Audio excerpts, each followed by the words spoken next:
નમસ્કાર વિદ્યાર્થી મિત્રો, કેટલા ઇલેક્ટ્રોન પરનો વિદ્યુત ભાર 0.01 કુલમ થાય?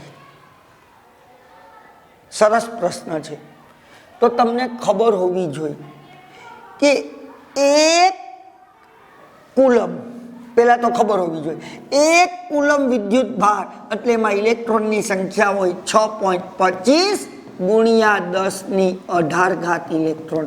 આ તમને ખબર હોવી જોઈએ કે 6.25 ગુણ્યા 10⁸ ઇલેક્ટ્રોન ભેગા થયો ત્યારે વિદ્યુત ભાર કેટલો થાય છે? 1 કુલમ થાય છે.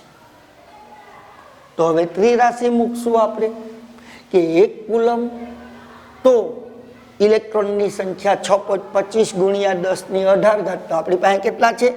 0.01 કુલમ. તો કેટલા ઇલેક્ટ્રોન થાય? ત્રિરાશિ છે. શું કરશો?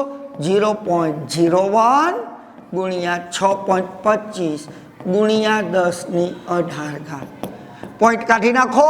પોઈન્ટ પછી બે આંકડા છે તો 1 ગુણ્યા 6.25 ગુણ્યા 10⁸ અને છેદમાં આવશે 100. આ 100 ઉડી જશે તો આ બે ઘાત ઓછી થઈ જશે. જવાબ શું આવશે? 6.25 ગુણ્યા 10⁻16 ઇલેક્ટ્રોન ભેગા થાય ત્યારે એના પરનો વિદ્યુત ભાર થાય છે 0.01 કુલમ છે.